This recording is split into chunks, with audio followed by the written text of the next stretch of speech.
Everyone's here.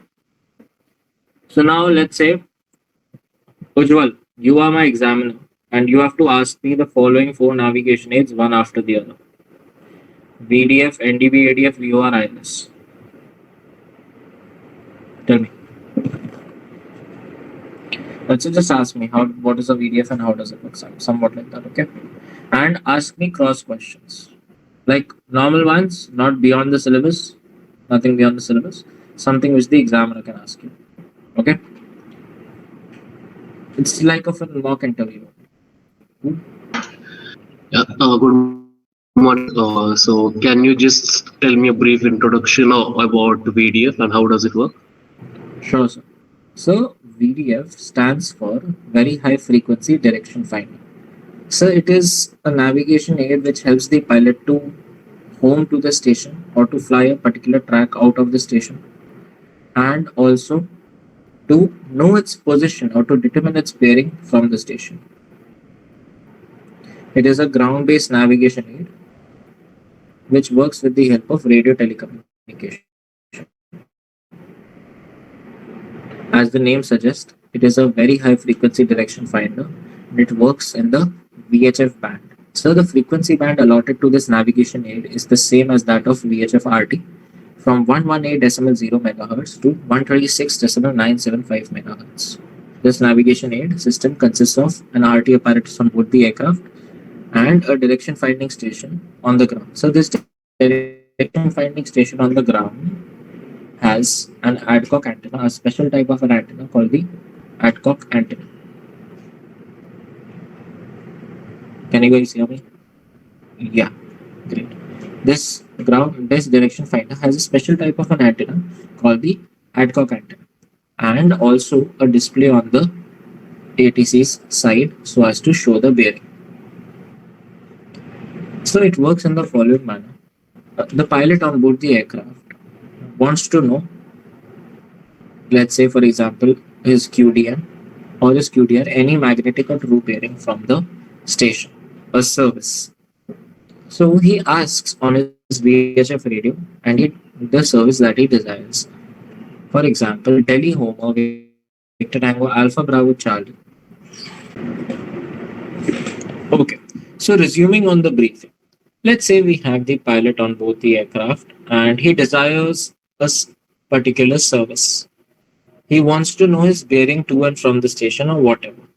He asks for this bearing from the station on the ground over VHF RT. For example, Delhi approach Victor Tango Alpha Bravo Charlie, request QDM. This signal propagates outwards from the onboard aircraft VHF antenna, travels in all directions omnidirectionally as space waves, and is received by the direction finding station. In the direction finding station, this is received by the VHF comms antenna as well as a special antenna called the adcock antenna. This adcock antenna is a directional antenna. The speciality of this antenna is that it can find out the direction from which the radio wave has come, thereby finding out the bearing of the aircraft from the station.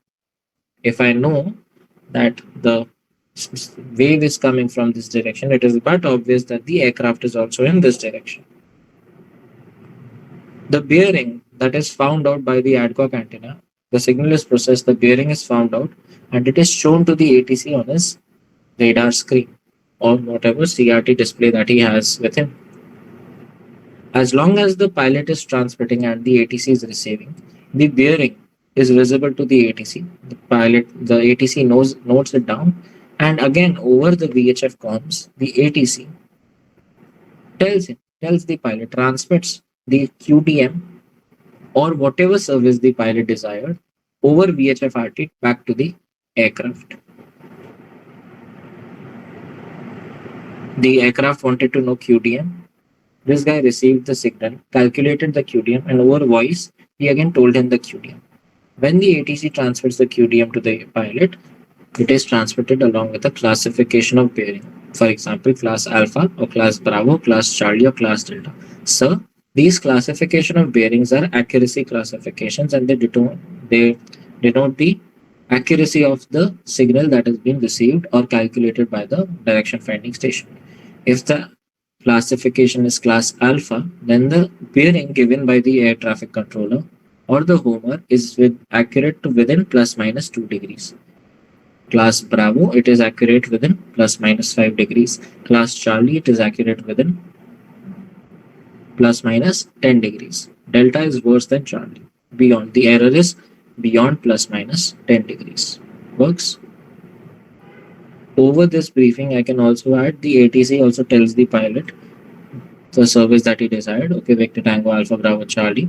I am Delhi Homer. QDM 250 class Bravo. Somewhat like this. Ujjwal, any counter questions? Now, good briefing. Can you brief about NDB ADF? Sure. So, an NDB is a ground-based navigation aid, and it is used in conjunction with an ADF on the ground. So, the NDB stands for a non-directional beacon. It is a ground-based navigation aid which is transmitting vertically polarized radio waves in all directions, along with its Morse code identifier saying, okay, here I am, I'm here, I'm here. It's a beacon, it is radiating a beacon, a light beacon, similarly a radio wave beacon. So the frequency band that is allotted to these NDBs is 190 kilohertz to 450 kilohertz. And this NDB, sir, can only be used during the daytime. The DOC of this NDB is only valid during the daytime. So this is transmitting vertically polarized radio waves. These radio waves propagate outward omnidirectionally as surface waves. Transmission हो गया, propagation हो गया, right? Then they propagate as surface waves and they are received by the aircraft's antenna. So the aircraft's antenna is a special type of an antenna. The equipment is called the ADF, the Automatic Direction Finder. The Automatic Direction Finder. As the name suggests, it is a direction finder and it finds out the direction from which the radio wave has come and it does so automatically. This direction finding is done at the aircraft. A beacon is transmitting waves on the ground.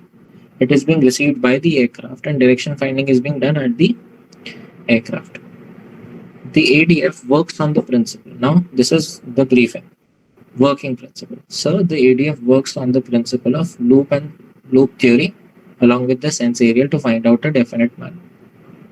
So, the incoming radio wave is received by a rotating loop aerial which finds out two possible nulls in one complete rotation.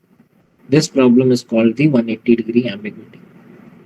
This problem is solved by using another sense area which resolves the 180 degree ambiguity and gives us one single definite null. I've just given an overview of the loop theory just to show to the examiner that yeah, I know my stuff. If you want, I can go in more depth, but I have also avoided going in much depth that he can ask me counter questions in which I can get stuck. Okay.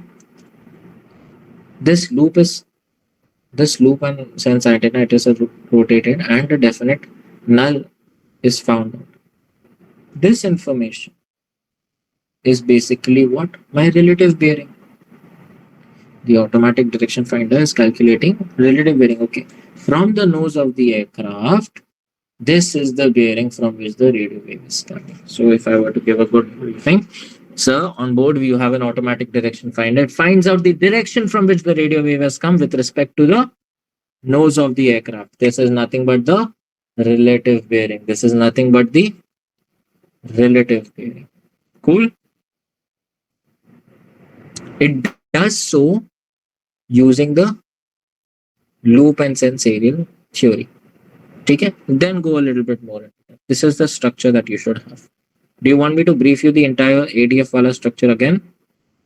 How should it be structured? Okay. So, NDB I saw it, beacon transmitting, right? So, the NDB, okay. Propagation, okay. Reception. So, these waves are received by an ADF on the aircraft. This ADF stands for an automatic direction finder. As the name suggests, it is a direction finder. It finds out the direction from which the radio wave has come automatically. The ADF works between the frequency band allotted for ADF reception is 190 to 1750 kilohertz. Okay? This ADF finds out the direction from which the radio wave has come with respect to the nose of the aircraft. So this is nothing but the relative bearing. The ADF finds out the relative bearing. It finds the bearing by working according to the principle of loop theory, loop and sense theory. So the loop is an antenna. Okay, so now let's say Ujjwal has asked me, okay, you told me something about the loop antenna, right? Tell me, how does a loop and a sense antenna work? Now the examiner wants you to go into more depth. He can ask you, right? And the examiner, whenever the examiner asks you a question, that means he has broken your flow. Take a deep breath. Do not hesitate. मतलब एक बार में answer करना शुरू, हाँ sir NDMB का loop aerial is this, null is this. No, take a good pause, and then you should do what? Slowly give him the entire thing so as to not break your flow. Okay, so let's say Ujjwal asked me, okay, then can you explain me the loop and sense antenna working? Sure, sir. So let's say I have an NDB over here and an aircraft over here. This aircraft has a rotating loop antenna. So the loop antenna consists of two vertical parts and it is rotating 360 degrees at a certain rotation speed, like this.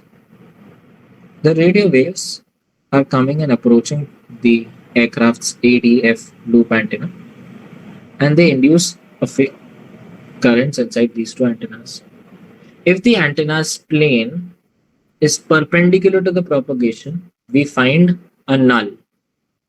If the antenna's plane is perpendicular to the propagation, we find a null. That means no current is being induced into the circuit or the antennas.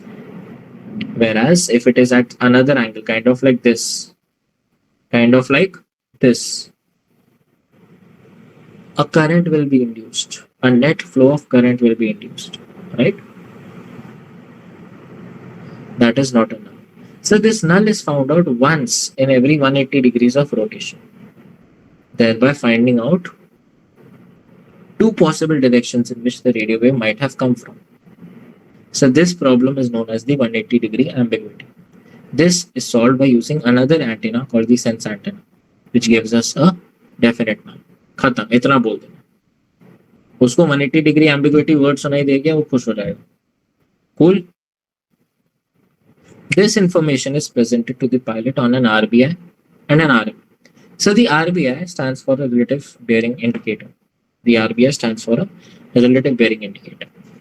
This indicator has north on top and the needle is pointing on the dial to the relative bearing.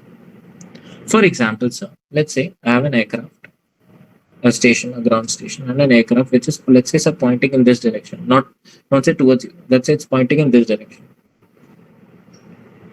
The radio waves are coming from the 9 o'clock of the nose of the aircraft. For example, a relative bearing of 270 degrees. Now you have taken this example. You should be able to draw this example. So a circle, north on top, and the needle on the left, showing 270 degrees. Cool. But here it's north on top. Because it is north on top, or basically 0, 0, 0 on top. When we say north on top, for the purpose of this RBI, it is 0, 0, 0 on top. Like you're starting, your nose is the 0 datum, and then you're starting the counting. Okay, that it has nothing to do with north actually being there or not. Basically, it's 0, 0, 0. But sir, an RMI has a moving card. The RMI, sir, has an automatic moving card which is slave to a compass, which shows heading on top. Because of this thing, the RMI's needle is able to point directly to the QDM or to the QDR. The tail shows the QDR and the tip shows the QDR. For example, sir, same NDB aircraft, and let's say, sir, this direction is south. The RMI will look like the same. You'll have the same dial. The needle will still point at 9 o'clock. So the aircraft is still at, the station is still at a relative bearing of 270 degrees. Can you all imagine this? Is there anyone who cannot imagine this? I will make you draw it. Batao. सबको imagine हो रहा है? So sir, this is south and it is coming from my 9 o'clock. So sir, the RMI needle will still be pointing at 9 o'clock. Tell him to it in this way. If you want to write out the sequence of the speech, write it down. So then RMI, this direction is south. The RMI needle will be still pointing at 9 o'clock. But because of the moving card, I will have the heading on top. In this case, south on top of 180 degrees on top. And the tip of the needle will show me 090, which is sir my QDR. And the tail will show me 270, which is sir in this case my QDR. So in an RMI, you have heading on top and the tip does not show the relative bearing, it shows us the QDM and the tail shows us the QDR. Okay? Any doubts? No? Yes, Vedant. मेरे को एक बात पूछनी थी कि I heard कि ये Q codes का जो QDM QDR इन सब के फुल फॉर्म्स भी होते हैं एब्रिविएशन, तो होते हैं कि नहीं होते हैं? होते हैं। तो पूछ सकते हैं हम लोग को एग्जामिनर? देखो ना, आपको मैंने लास्ट 3 अटेम्प्ट के सारे क्वेश्चन भेजे, कहीं नहीं पूछा। आपसे QDM QUR ये सब अगर पूछा, ये QDM QUJ QT और QDR इन चार के तो वो जो आपको लिखा है magnetic bearing from this to this, यही बोल देना। QFE QNH QFF QNE ये सब के होते हैं, इन सब के होते हैं, इनके आपको याद करना, ये पूछा जा सकता है। DGC वाला पूछेगा। हाँ, मुझे याद है मैं जब अपने गया था VOR में पहले दिन, जो मेरे रूममेट थे वो एविएशन के थे, तो उन्होंने बताया था कि इसके होते हैं, इसलिए मेरे को लगा पूछ लूं कि अगर हो सकता है आ जाए, हो सकता है पूछ ले। होते हैं बट मेट वाले होते हैं, इसके नहीं होते। ठीक है? Yes Shriram. Definition of Q Station level pressure corrected, reduced to mean sea level using actual conditions.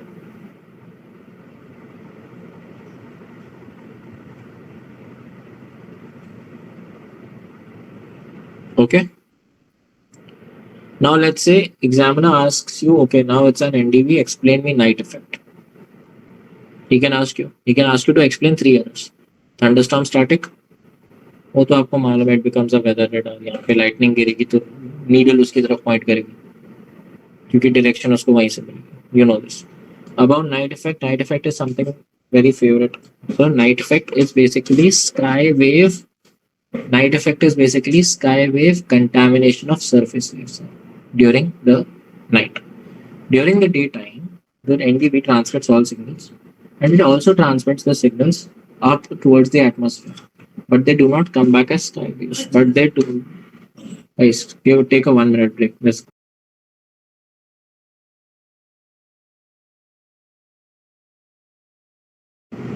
आ जाओ यार।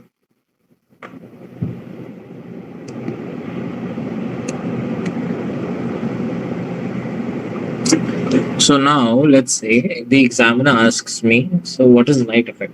So night effect is basically sky wave contamination of surface waves. During the daytime, the NDB transmissions not only propagate as surface waves, but they also go towards the ionosphere to come back as sky waves. But during the daytime, we have the D layer in the ionosphere, and the D layer absorbs these frequencies, and there is no reflections or no refraction, no total internal refraction from the ionosphere, because the D layer absorbs these waves. But during the night time, when the D layer disappears, these radio waves, they go beyond the D layer height, get reflected back from the E layer, and they come back to the ground as sky waves. Now tell me something. Can direction finding happen? No, direction finding cannot happen. So these sky waves, when they come down again from the sky, these sky waves contaminate the surface waves. propagations. ठीक है, क्योंकि एक wave यहाँ से आ रही है, एक wave यहाँ से आ रही है, प्रॉब्लम हो जाएगा direction finding. Can it happen? No, direction finding cannot happen in such case. What if he asks you to explain coastal diffraction? Sir, the air above sea is humid and less dense. The air above land is dry and is more dense. And NDB is situated over land. Whenever these radio wave propagations are being propagated and they reach the shoreline, they see a sharp change in density, because of which they undergo refraction at the coastline due to the different densities. These radio waves, they bend away from the normal to the coastline and they spread out, causing bearing problems, bearing inaccuracies. So this error can be reduced by using an NDB which is very close to the coastline. It can be reduced by flying higher, and it can be reduced by taking the bearing plottings when you are flying 90 degrees to the coastline. Okay, have I explained you the 3 errors? Any doubts? Yes, Vedant. जो आपने अभी night effect coastal रिफ्रैक्शंस का समझाया, तो उसकी briefings मैंने देखा, मेरे को दिख नहीं मिला. तो हम लोग को वो जो चाचा के नोट से पढ़ ले, हो जाएगा उसमें. चाचा के नोट से मैंने अपने नोट्स भेजे हैं ना, 90 पेजेस ही तो पढ़ने. क्यों पढ़ना है चाचा के नोट से? हुआ काम हुआ, आई रैंक आई. नहीं, कहाँ आई यार, पढ़ भाई. तो ये वाले नोट्स प्रिंट कराए नहीं कराए हैं मेरे वाले रेडियो नैप के? आपके अभी नहीं कराए. क्यों? Sir? हाँ भाई. Sir, you said skywave contamination of surface waves, right? Sriram, do you have it printed?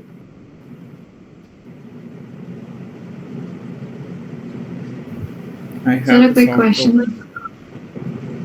Yeah. So when we are abeam our route and we are mentioning our position, do we mention the route as well, like abeam doped, for example? Abeam Then time- doped 15 nautical miles offset of this route. South offset, north offset, east offset. You're not on the route, but you are on an offset track of a route, right? Cool. What else? And while giving estimates, also we have to mention a beam doped or a beam taper.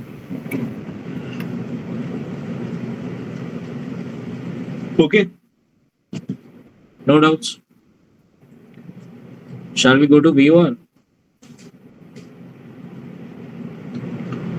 So let's say the examiner asks me, what is a VOR? So a VOR stands for very high frequency omnidirectional radio range. Radio range, that's the actual name. Omnidirectional radio range. Write it down. As per document 8400 of ICAO. Omnidirectional radio range.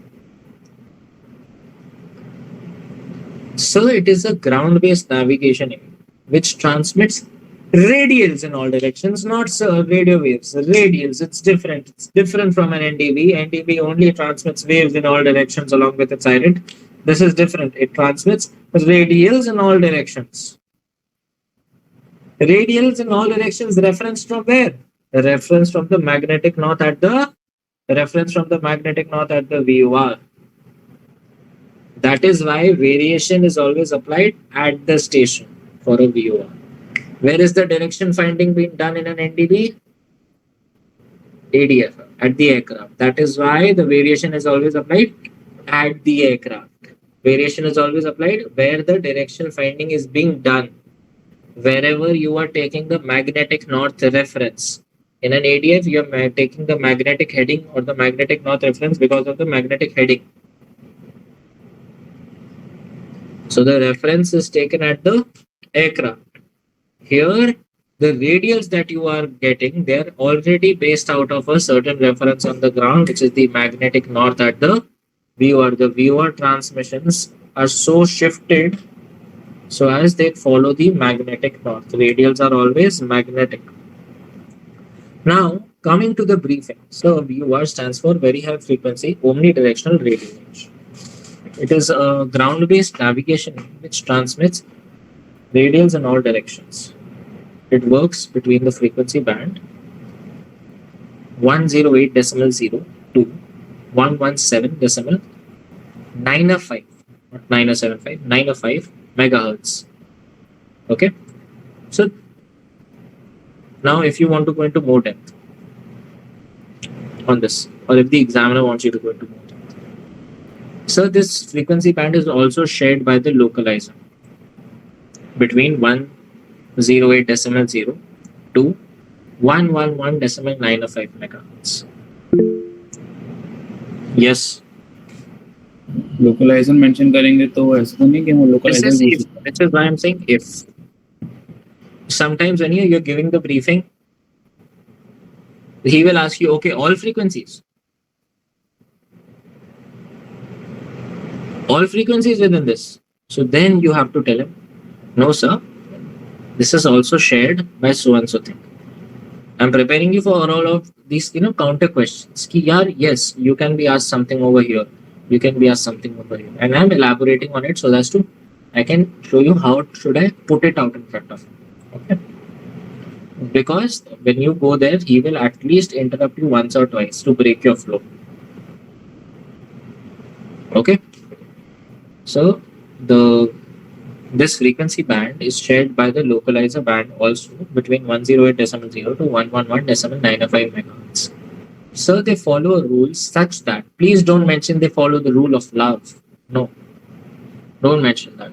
They follow a rule such that if the first digit after the decimal is an odd digit, it is a localizer frequency. And if the first digit after the decimal is an even digit, even number, it is a VOR frequency. So this can be remembered using the acronym localizer odd, VOR even, or LOVE love. You have to build the acronym. Don't work your way backwards. First you say love and then you explain what love is. Build the acronym. Don't break down the acronym. There are people who study the tricks and they break down the tricks and go into depth. That is something that we all don't want. We want our concepts to be strong. We want to build the acronym, not to break it down. Take a bottom-top approach, not a top-bottom approach. I hope you get this thing.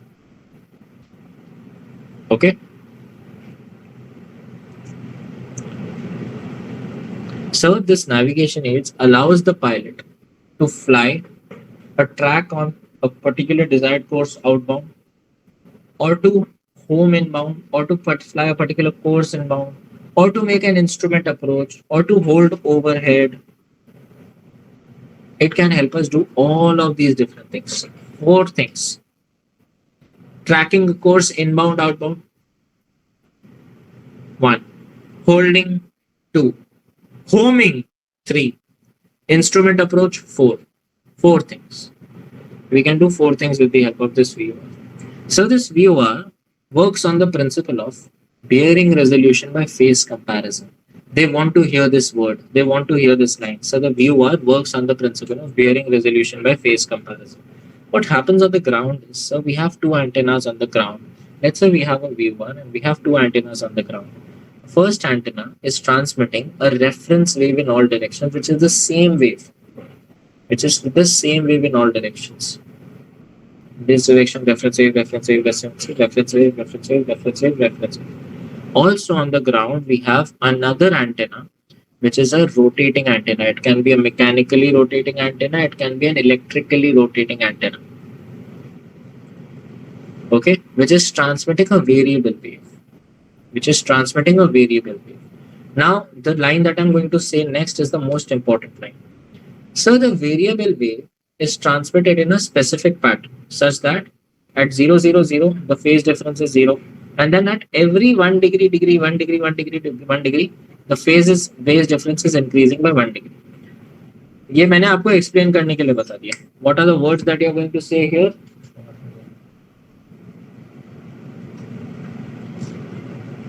What are the difference words will that be you equal to the radial. say again? The difference will be equal to the radial will be flying. Very good. So the waves are transmitted. The variable wave is transmitted in a fashion such that the phase difference between what? The phase difference between what? The variable wave and the Reference and reference the wave variable signal. is equal to the radial. For example, now एक बार ये sentence बोल दिया इसका मतलब खत्म नहीं कि हाँ सेंटेंस बोल दिया तो सब खत्म. ठीक है? Guys, 1 minute break. Okay, we were talking about VOR ka working. VOR works on bearing resolution, but the principle of operation is bearing resolution by phase comparison. So let's say I'm explaining it to the examiner. Sir, the principle of operation of a VOR is bearing resolution by phase comparison. The ground-based equipment has two antennas. A fixed antenna which is transmitting a fixed reference wave equally in all directions, the same wave in all directions. And we have another antenna, mechanically or an electrically rotating antenna, which is transmitting a variable wave in all directions. The variable wave is transmitted such that the phase difference between the reference wave and the variable wave is equal to the radial. For example, sir, if I am transmitting a wave in the northern direction and the magnet along the magnetic north, the reference wave and the variable wave will be in the same phase. The phase difference between them will be 0. On direction 0, 0, 1, the phase difference between the waves will be 1 degrees. In direction 0, 0, 2, the phase difference between the waves will be 2 degrees. In direction 3, 0, 0, 3, the phase difference between both the waves will be 0, 0, 3 degrees. Similarly, if the wave is being propagated in the eastern direction, the phase difference between the reference wave and the variable wave will be 090 degrees. If it is in the southern direction, the phase difference between the reference wave and the variable wave will be 180 degrees. You have to explain it to him in this fashion, then only he will be happy. Okay? Works. Explain it to him in the direction. In this way. The example has to be there. So these waves propagate outwards as space waves, and they are received by the aircraft's antenna. In whichever direction the aircraft is, he will receive the waves. The aircraft's VOR receiver receives these waves and he measures the phase difference between the reference wave and the variable wave and finds out the phase difference. By finding out the phase difference, what has the aircraft's equipment obtained? The aircraft's equipment has obtained the radial that he is on. Let's say we have a station, you have an aircraft facing kind of like here. Transmits a radial, let's say 090 in this direction. The phase difference between the waves is 090. Aircraft may you have a receiver, it receives the phase difference as 090. He instantly knows that okay, from this VOR I am on a magnetic bearing of 090. There is no need of having a heading, there is no need of calculating a relative bearing. Directly I am getting my QDR or my QD. QDR radial, same. QDR radial, same. Magnetic from the station, radial, magnetic from the station, QDR. Okay, Shriram? Good. So this information is presented on 3 instruments. First instrument, sir, is an RMI. The RMI, sir, has a moving card. It's called the relative magnetic indicator. The RMI has a moving card which shows heading on top and a needle which points to the QDM and the tail points at the QDR. So the second equipment is called the CDI. It's called a course deviation indicator. The CDI is called a course deviation indicator. This equipment helps us to fly a particular course, outbound or inbound from the station. Not only that, it allows us to accurately track the course, and if we get deviated, he gives us corrected signals as well, whether we want to fly left or right to get back on course. It is an instrument which helps us to fly a course, and it helps us to tell us our deviation along the course. A course deviation indicator. In this equipment, I can set a course. Let's say 090, we have a station 090, it's gonna go here. And let's say if I'm tracking along this radial, if I get deviated, my T-bar will move either side to tell me, okay, you have to go this many degrees to the right, this many degrees to the left. Okay. But this equipment, sir, is prone to reverse sensing, because this equipment does not have any heading input. This equipment does not have any heading input. If we add heading input, we get something known as an HSI, called the horizontal situation indicator, something which your Garmin aircrafts have. This is a combination of the RMI and the CDI. This equipment has the heading on top as well as a deviation bar and a course selector. Okay. Now, do you guys know how does it work? Why does an HSI is free from reverse sensing? Do you know it? Do you want me to explain it to you? Let's say.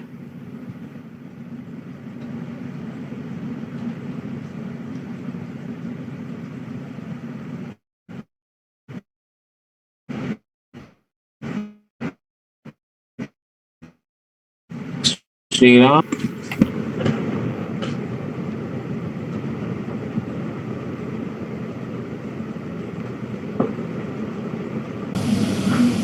I could see you for an instance, but now it's again एक only काम कर, network क्या wifi use करिए, क्या use करिए? hotspot. किसी के घर पे वाईफाई है?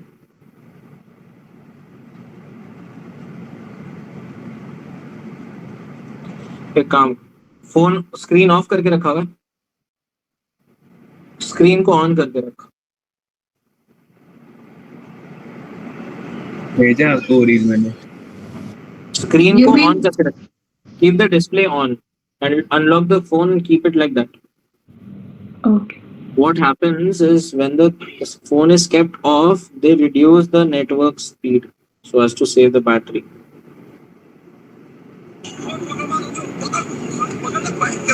नहीं, ये नहीं। एक वो था कि YouTube पे उसकी एक वीडियो थी, एंड उसकी वीडियो पे I highly recommend you to join VY ये करके उसने था, उसके ऊपर उसने बोला था कि भाई अब पता चला इसके पास इतने बच्चे कहाँ से आ रहे हैं। इसी ने बनाई थी। इसी ने बनाई थी।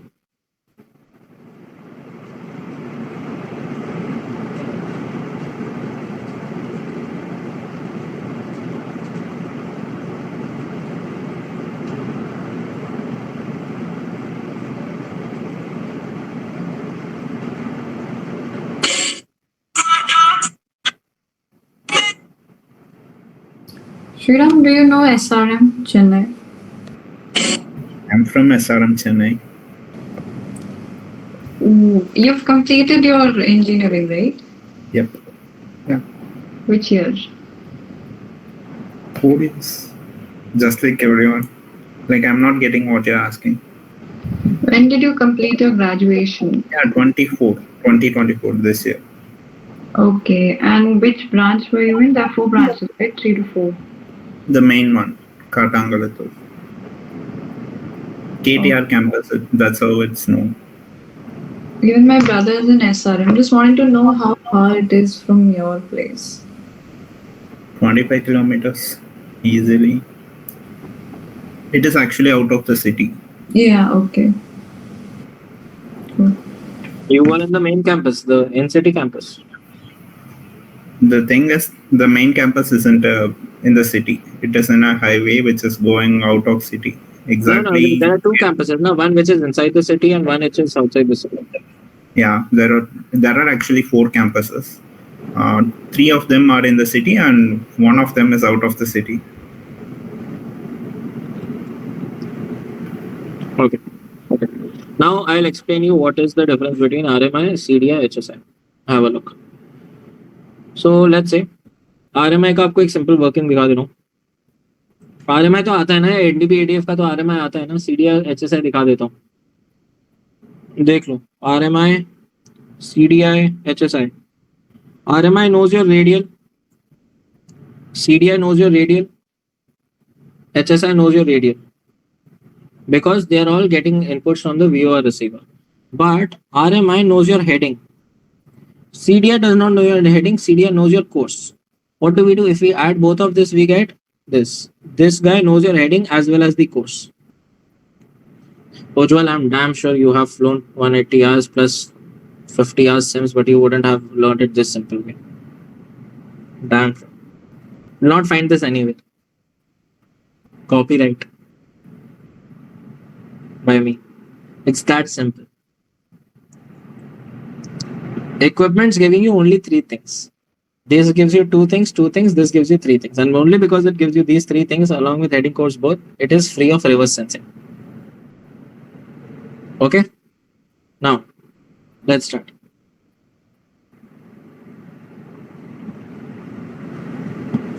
RMI क्या होगा? भाई वेदांत बाद में कर लियो, मस्ती वस्ती जो भी है क्लास कर लियो. अरे मिल गई, भेज दिया. बताओ. ठीक है, बता भी बाद में, अभी नहीं. ठीक है. अब let's say you have your station over here. Somewhere over here you have your aircraft pointing in this direction. So your RMI will indicate heading on top, let's say 135. But your station is on a relative bearing of what? Let's say 315 degrees, right? So the needle will be at 315 degrees, but the indication given to you, on the moving card will be 090 degrees only, because it is a moving card.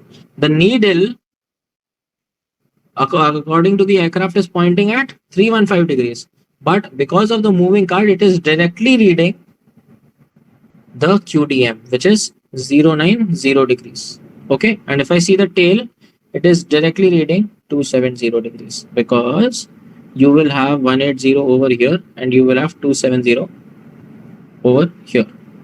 Getting it, Shriram? No doubts. Now let us come to a CDI.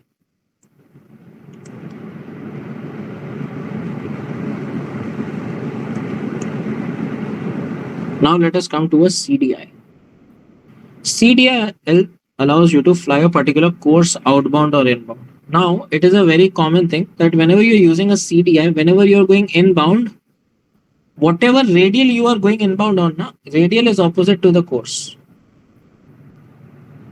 And whenever you're going outbound, so the radial and course are the same. So let's say you're going outbound, you're going out on radial, let's say 120. So you're going out on a course of also 120. Aircraft is also flying on a course of 120, right?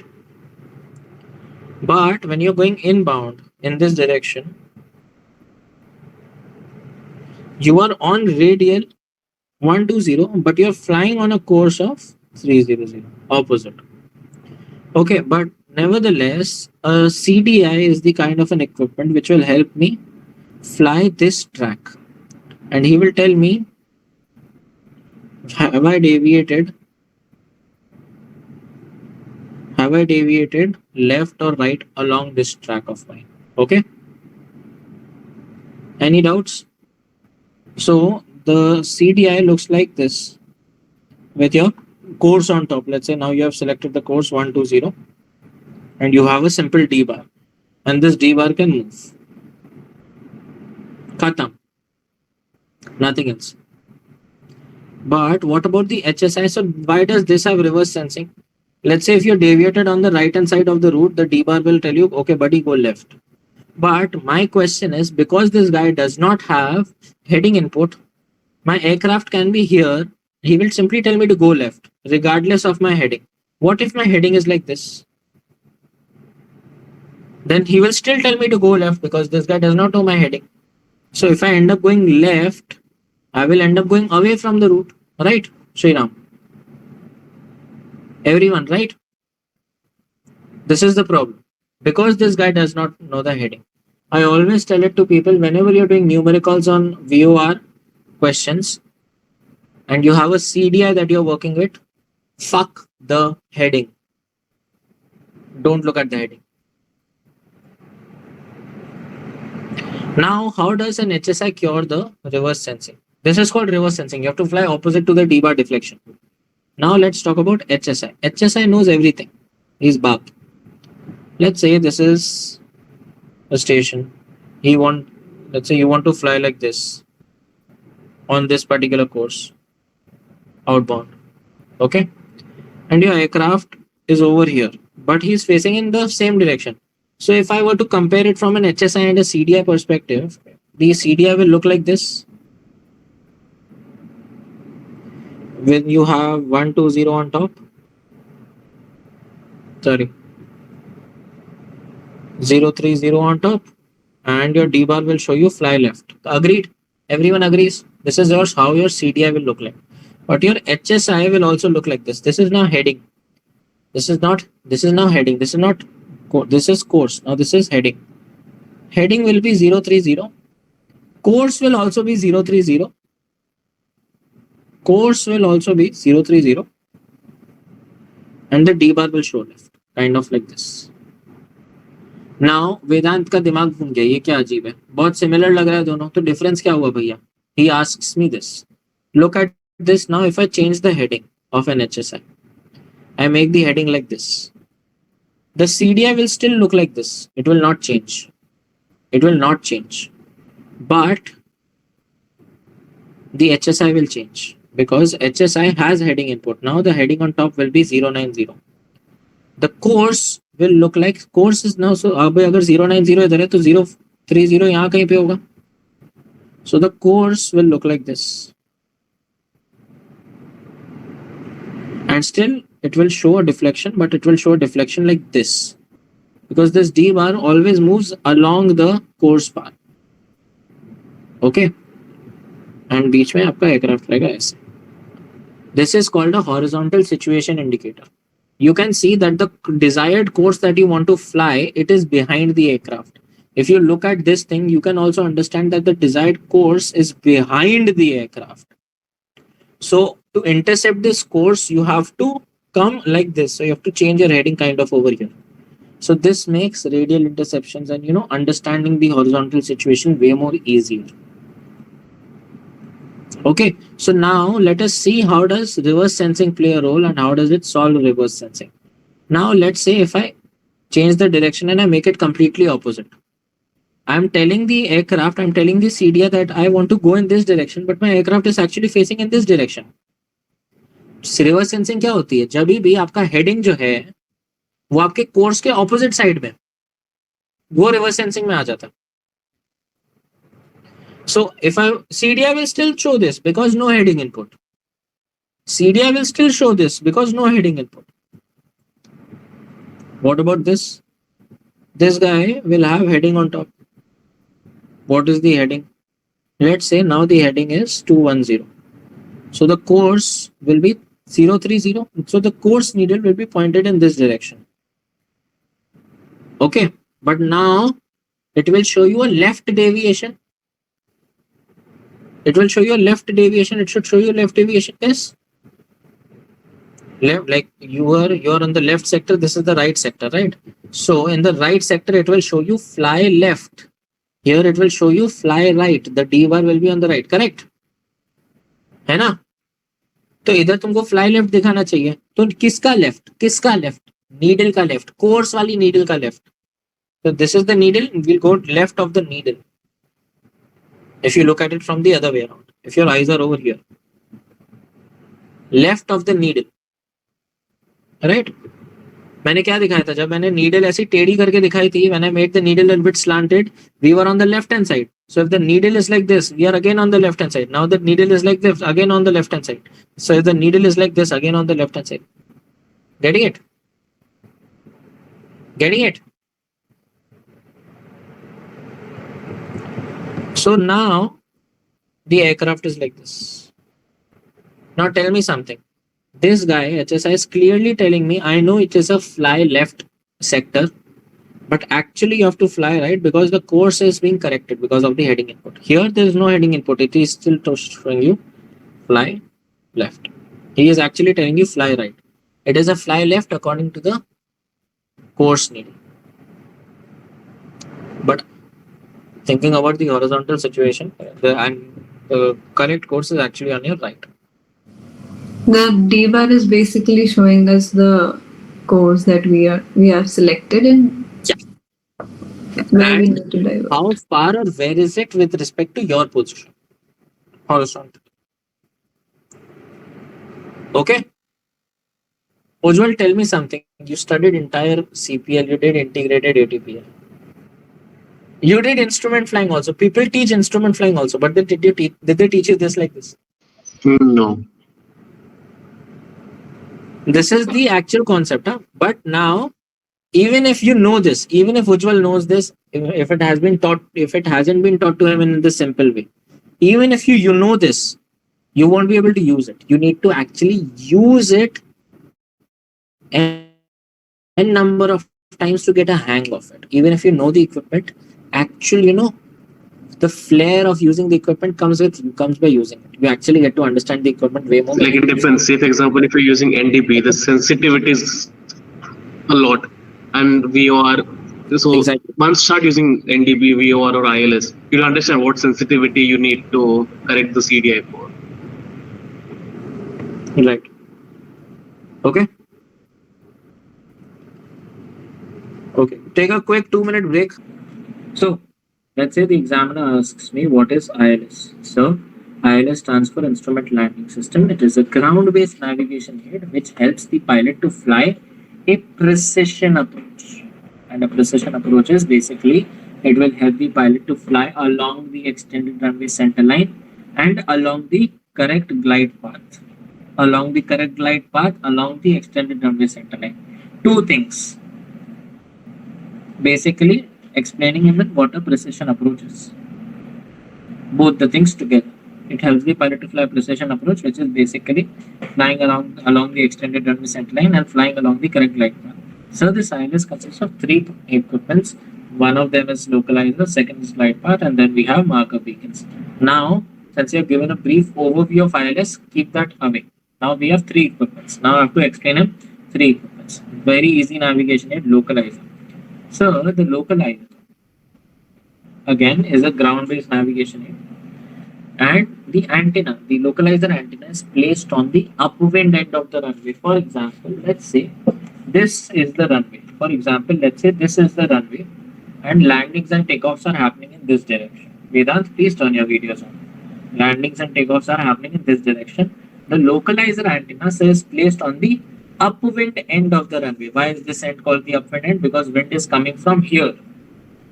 That is the reason why this runway is active, because we are getting headwinds. And upwind means upstream the wind. Downwind means downstream the wind in this direction. So upwind, upstream, downwind, downstream. So it's placed on the upwind side of the runway, 200 to 300 meters from the threshold.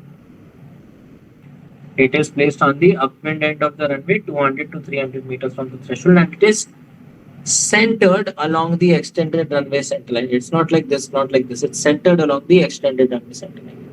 I spoke about the antenna's placement. Now I'm going to talk about the antenna's frequency. So this antenna transmits radio waves on the frequency 108.0 to 111.95 megahertz. So this band is also shared by the VOR band. It follows the rule of such that if the digit after the decimal is odd, localizer, if the digit after the decimal is even, VOR, follows the rule of LOVE, localizer odd, VOR even. It can be remembered by the acronym LOVE. Perfect. Yeah, this is something which has been taught in VOR. You can also add it here. Antenna placement done, frequency done. Now let us talk about the transmission. So this antenna transmits radio waves in the form of, पहले क्या था, transmits radio waves in all directions, radials in all directions. No, now it transmits. These antennas are directional antennas, and these antennas transmit radio waves in the form of two lobes. One to the left hand side of the runway, one to the right hand side of the runway. These two lobes on the left hand side, on the right hand side of the runway center line, not runway, runway center line. These both lobes intersect along the runway center line, called the equisignal. The left lobe is modulated by a, बताओ, 150 hertz. 90. yes.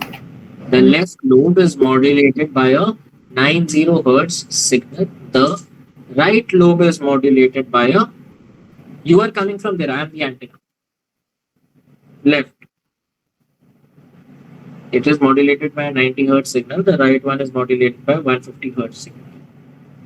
And they both intersect each other along the extended runway center line.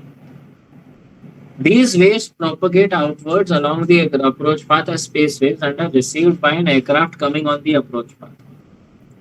The ILS receiver, the localizer receivers, sense both the lobes and their modulations. The principle of operation of ILS is difference in depth of modulation. Write it down. This is the principle of operation. Very important keyword. The principle of operation is difference in depth of modulation. So an aircraft coming along the approach path, he will sense whether the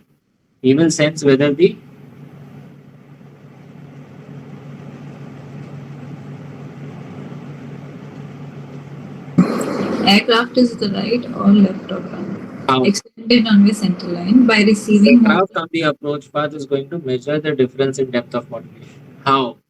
You told him, okay, this is the principle of operation. This is the example that you're going to give. So let's say the aircraft is coming on the approach path. The aircraft's antenna senses more of 90 hertz modulation and less of 150 hertz modulation. That means I'm on the left hand side of the extended runway center line. The indication shown to the pilot on the course deviation indicator will be a fly right indication. The D bar will go to the right. If the aircraft's receiver is sensing more of 150 hertz modulation and less of 90 hertz modulation, the aircraft's receiver knows that it is on the right hand side and it will show to the pilot on a CDA a fly left indication. If the aircraft receives equal amount of depth of modulation, there is no difference in the modulation depth. That means it is bang on center line and the D bar will be right in the middle. And the D bar will be right in the middle.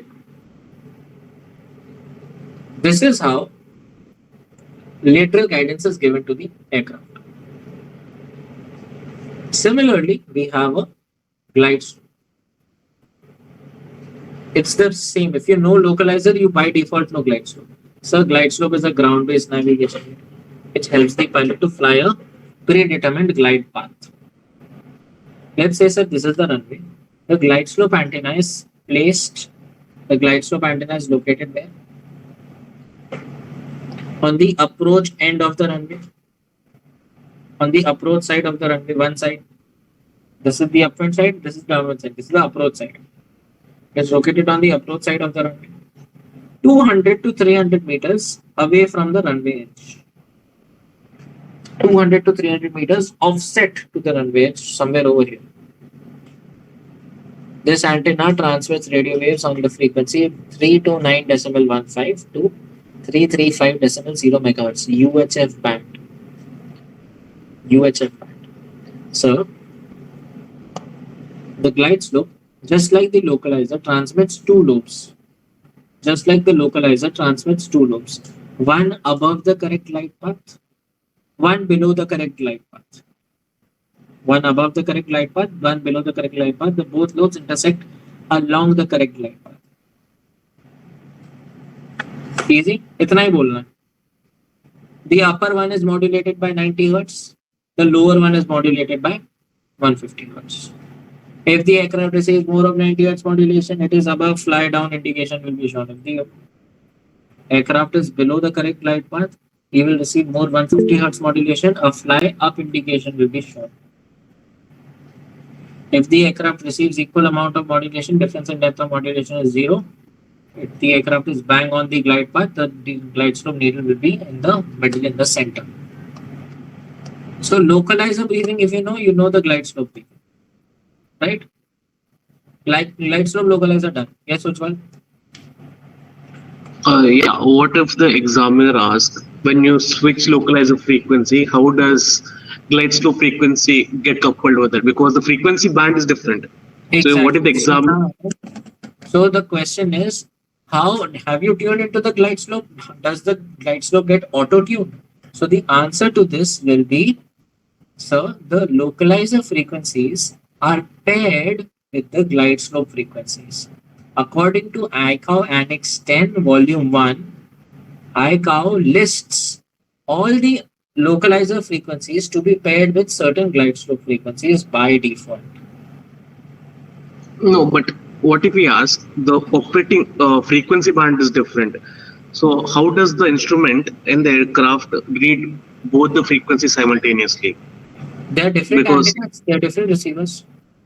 Okay, so irrespective whichever frequency tune in, you have to just mention it's paired with the frequency. It doesn't matter. It's like putting into the computer, whatever the computer. It's like putting into the computer. Okay, if the pilot tunes in 109.1, yeah, he knows. Okay, ICAO said for 109.1, the frequency pairing is, let's say, 331. So automatically a signal will be given to the glide slope receiver that you have to get tuned to 331, because everyone knows, because of standardization, uniformity, everyone knows, even the aircraft manufacturers, even the computer, co-pairing computer on the aircraft, co-pairing the localizer and the glide slope, they also know, and the people on ground who have set up the equipment, they also know that these equipments are co-paired. So if the localizer is working on a certain frequency, the corresponding glide slope has to work on the paired frequency. And if you tune into the localizer frequency, a signal is sent according to that Excel sheet given, according to that table given in the Annex 10 Volume 1 of ICAO, that if you have tuned this frequency in glide slope will get auto-tuned. Okay? So frequency pairing के बारे में सबको मालूम है, but वो frequencies लिखी कहाँ पे है? ICAO Annex 10 Volume 1. Go and check it today. Where are the standards regarding Cat 1 ILS, Cat 2 ILS, Cat 3 ILS given? Annex 10 Volume 1. Okay, so now the category of ILS, Cat 1, Cat 2, Cat 3, Alpha, Bravo, Charlie, is because of precision in what? What happens? Why cannot every navigation aid be a Cat 3 ILS? Why cannot every ILS equipment be a Cat 3 ILS equipment? What is more precise in a Cat 3 ILS? Nothing has changed. What has changed? There should be some distinction, no? What is better in a Cat 3 ILS? Minimums. So minimums is basically a regulatory thing that government is telling you cannot go below this. But that exactly, the minimum is reducing. So if the minimum is reducing, some equipment has to become more precise, that you can get more precise guidance down to an even lower altitude. Glide path. Yes, the glide slope becomes more precise. The glide slope has to intersect. The glide slope, since it is placed offset, no? The glide slope is placed offset. And because of this offset, errors are created, because of which only till a certain altitude it can be given.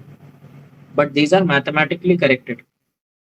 These things are also mathematically corrected for the lobes that they give. They are also mathematically corrected for in other ways. So because of this, because of the precision in glide paths, where is the glide slope first intersecting the approach path. It has to put it slantways, it has to put load slantways like that, because it's offset to the runway. So when the glide slope becomes more and more precise, the minimums keep on coming down. So if you go in Annex 10 Volume 1 and you go into the definition sections, Cat 3 ILS, Cat 2 ILS, you will actually see the definition. It is that kind of an ILS system where the glide slope is intersecting the approach path or the localizer thing at 50 feet threshold, somewhat like that. And it is because of this intersection point or intersection altitude of the glide path, the minimums is kept there.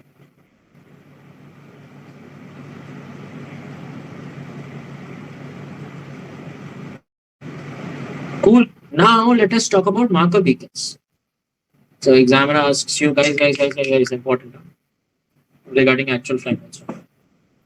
Marker beacons. So what are marker beacons and why are they? Can anyone tell me the exact use of marker beacons? Vedant, why are marker beacons used? No, wait, Sriram, not you. Marker beacon. No, I have a doubt on glide slope. I mean, categories of ILS. If Cat 3 is that precise, why not they use it always? It's expensive. And the crew should also be certified to fly that, no? You need a lot of training. And there is, if you can go and read the car on Cat 3 approaches. Not all crew can perform Cat 3. In the Cat 3 training that we are given in Air India,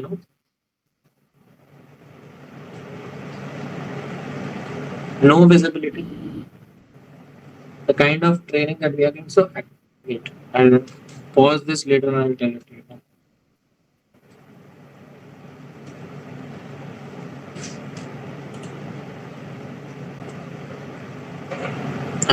So, talking about marker beacons. What is the real reason marker beacons are used? Vedant? Identify the distance between the airport at specific times. Airport. Aerodrome, the runway. Threshold. My apologies. Threshold. Okay. They just correct. So why are they gotten rid of? Not accurate and very old. So कुछ तो replace किया होगा उसको. DME. DME coupled to the threshold. DME coupled to the threshold. Okay. So marker beacon जब आता है, so basically what are marker beacons, sir? Marker beacons are ground-based navigation aids which are placed at specific distances from the threshold, and their beacons placed at specific distances from the threshold. There are 3 of them, and these, since we know they are placed at specific distances, we can know how close we are to the threshold. These marker beacons are also used to give us distance and height cross checks. This distance I should be at this side. This distance I should be at this side. And when I'm passing this beacon, I should be at this side. When I'm passing this beacon, I should be at this side. When I'm passing this beacon, I should be at this side. Okay? It's a cross check. It's a cross check. Nowadays, these beacons are replaced by DMEs because marker beacons only give us 3 particular opportunities to get a slant range or to get our distance from the threshold, whereas DMEs can give us an accurate, continuous readout of our distance. More accurate and a more continuous readout of our distance. That is why nowadays on the approach path, on the approach charts, we have, remember I told you, distance height cross check table, recommended altitude table in the approach briefing. I showed you that. At this altitude, you should be at this distance. At this altitude, this distance. Those are DME and altitude cross checks. Okay. Now, the marker beacons, there are 3 beacons placed along the approach path of the runway, and all of them, they transmit on 75 megahertz. The carrier frequency is 75 megahertz. Regardless of that, these transmit signals which are modulated by other frequencies. The outer one is modulated by a 400 hertz signal, and it transmits 2 dashes per second. It's a beacon, a fan-shaped beam vertically upwards, right? And they transmit a beam vertically upwards. पहले ये सब बोलना, वो सब 400 hertz, ये colour वो colour, वो सब बाद में। 3 बीकन है, स्पेसिफिक डिस्टेंसेस, अगेन ये स्पेसिफिक डिस्टेंसेस के पीछे प्लेस्ड हैं और डिस्टेंस साइड क्रॉस चेक देते हैं एंड डिस्टेंस बताते हैं खत्म। This is why they are used. It's a beacon. It is transmitting a fan-shaped beam vertically upwards and also transmitting a Morse code, which is dots or dashes per second. These signals are also coupled to some cockpit lights and panels and cockpit indications. The carrier frequency is 75 megahertz. The 3 marker beacons, the outer marker is modulated by a 400 hertz signal, which is transmitting 2 dashes per second. When the aircraft receives it, on the headset we hear beep, beep, beep, beep, and on the cockpit we have a blue outer marker, OM light glowing.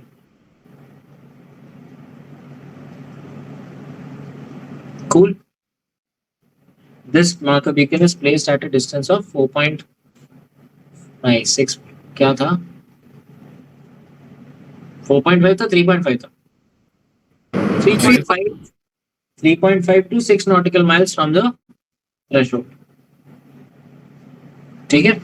The second or the middle marker is again transmitting on 75 megahertz, which is modulated by a 1300 hertz signal, transmitting alternating dots and dashes per second 3 times per second. Transmitting 3 times per second. It is placed approximately 1 nautical mile from the threshold, and it is coupled to a pilot's indication or a cockpit indication of an amber light glowing according to the dots and dashes. And on the audio we can hear the beep, beep, beep, beep, beep, beep, beep, beep, like that, 3 times per second. The inner marker is placed approximately 450 meters from the threshold. It is placed very, very close, very, very close to the threshold, very close to the threshold. Okay, मतलब आप कितने feet पे हो गए? आप 100 feet पे हो गए. You would be at about 100 feet. It's that close to the threshold. कि भाई हाँ अब तो आ ही गया रन में. And the modulating frequency is 3000 hertz. The modulating frequency is 3000 hertz. It is coupled to a cockpit light which is white in color, and it transmits 6 dots per second, t t t t t t t t t t t t t t like that. The indications also glow in the same manner. As we go from the outer marker to the middle marker and then to the inner marker, the pitch of the audio signal also keeps on increasing because the frequency of the modulating wave also keeps on increasing. Any doubts? That's all.